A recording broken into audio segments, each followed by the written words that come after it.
15 private homes in Kharkiv burned down as Russian kamikaze drones hit an oil depot, resulting in a fuel spill.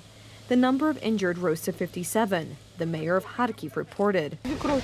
My mother-in-law called my husband and said that there was an explosion on a nearby street and there was a huge fire. She said she has never seen something like this before. Then she called back in 15 minutes and said that their house is on fire. She started screaming, and it was the last thing we heard from her. A gas station was hit, and there was a leak of gas and fuel. It caused the fire. They were my relatives. Hrihori lived there. He was around 30 years old. His wife Olha and 3 children around 8 years old, 4-year-old, and a 10-month-old. Behind my back is Kotelnia Street, where 15 houses burnt down. There was a family in one of the houses, 5 people, 2 young parents and their 3 children. They all died. They were burnt alive. A man who couldn't walk was in another house. His wife took care of him. They also died, burnt alive. Russia has carried out an attack using drones on the city of Kharkiv in Ukraine, resulting in the deaths of 7 people, including 3 young children. The governor of the Kharkiv region reported that Russian forces attacked residential buildings, causing several large fires. The Ukrainian Air Force reported that air defense and mobile drone hunter groups managed to shoot down 23 of the 31 drones fired by the Russians that flew toward Kharkiv and Odessa.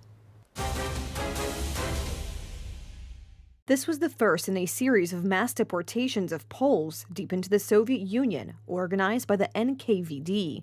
Official sources say that in 1940, 140,000 citizens left the country in a series of forced, brutal deportations.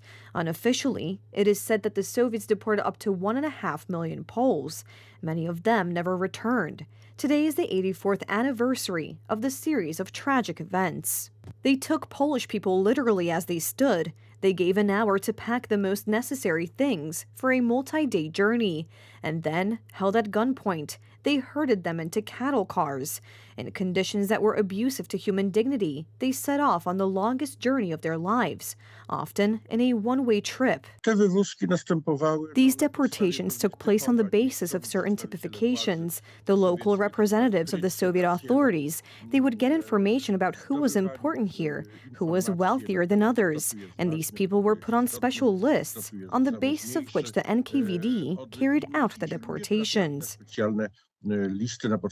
There were several, if not a dozen, such deportations. The Soviets admit to deporting some 140,000 Polish citizens to Siberia and Kazakhstan.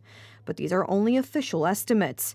There may have been as many as 1.5 million Poles deported, as many documents were lost in the chaos of the deportations. It took place in such a way that they just came and gave an hour to pack. My grandmother grabbed the things she managed to grab as quickly as possible, some valuables, bedding, clothes. She managed not to forget to take a manual sewing machine, which turned out to be a treasure. The Soviet Union was well aware that Poland was a country that would not give up so easily, that the Poles would strive at all costs for independence and to rebuild the Polish intellectual and cultural layer so that Poland could be reborn in the future. That is why they made the decision that all people associated with the intelligentsia, all families of officers, should be pacified. The 1940 deportations were nothing new in Russian ways. In the 19th century, Polish patriots were deported to Siberia by the Russians on the orders of the Tsar. Just a year ago, the media reported on mass deportations deep into Russia of Ukrainian citizens from Putin-occupied territories. Konrad Warzocha, TV Republika. Another protest by free Poles, and once again thousands of people from all over Poland expressed their opposition to the current government. We came from Rzeszów to tell the Prime Minister, Mr. Donald Tusk, that this is Poland. They don't obey anything. They violate every rule of law in Poland. I am against it. We are against the lawlessness and anarchy that prevails in Poland now. I identify with that. That's why I'm here. I, for one, am worried about my future and would like to live a normal life, so to speak, not to be afraid. This is not the case now. In the middle. The Constitution is being violated? Well, yes. The demonstration was attended by tens of thousands of people, reports Tomasz Sakiewicz, head of TV Republika. There are millions of us in Poland. You know very well that there are more than 7 million of us. Tusk's problem. Who among you is Tusk's problem? Yes, we are Tusk's problem and remorse. The man who has been running so-called Polish politics on his knees for years. And Polish politics are white and red. Do you love Poland? Yes, I do. Do you feel proud to be Polish? Yes. It was only in the last 8 years that I felt that I was living in a lawful state, and now it's all being torn down and demolished. I'm asking all patriots, get up from those comfortable couches and let's all fight hard together for our homeland, for our Poland. Never will white flags be displayed, no matter how much they want to intimidate us, trample us, always as here, white and red flag in hand, homeland in heart. Enough lawlessness in our country. And this lawlessness is what Tusk and his government want to spread around. After the attack on the public media, the prosecutor's office, not recognizing the presidential pardon. Now the authorities want to take over the Constitutional Court, unofficially. How else? By means of a resolution, not a law. Without an independent constitutional court, there is no rule of law and no way to ensure that the Constitution is upheld. The Constitutional Court is the only stronghold that they have not seized. They do everything to seize and do their cleanups.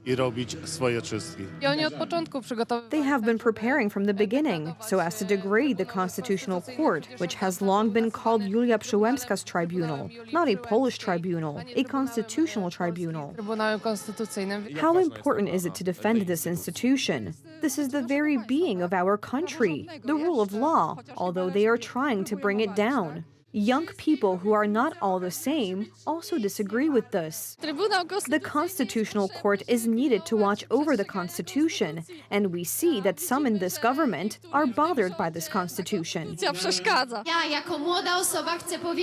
I, as a young person, want to say to the ruling coalition, the country is not a hand-controlled machine. We are bound by the Constitution, and the law is not changed by some decree of some minister or the other. There are a lot of young people here, and for us, Poland is truly the highest value.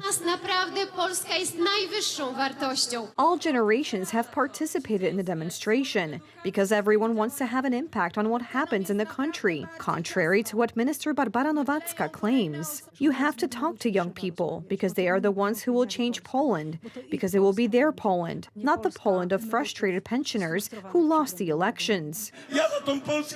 I fought for this Poland, and this woman denies me the right to dream of a free Poland.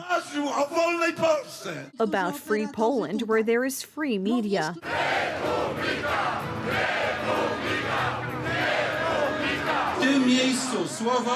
In this place, the word Republika means much more. Republika today is freedom. It is the demand for truth.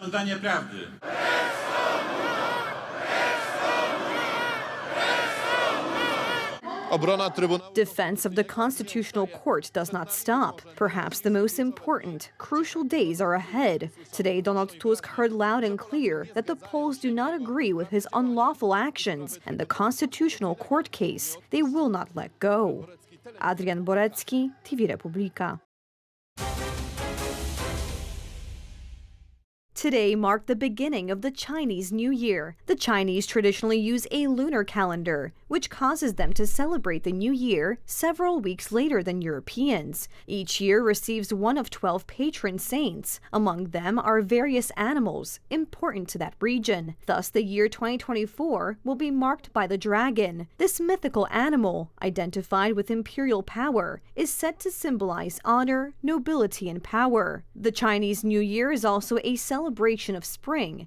during which the coming season is welcomed. Chinese celebration customs are similar to Christmas customs in Poland. On the occasion of the holiday, every year, hundreds of millions of people return to their family homes to spend the evening in a relaxed atmosphere, have a festive dinner, exchange wishes, and give gifts to loved ones. In addition, houses and streets are richly decorated, and everything is adorned with the special sign of the year. The celebration will continue for 15 days until February 24th, when the lighting of hundreds of thousands of paper lanterns will officially end the New Year period.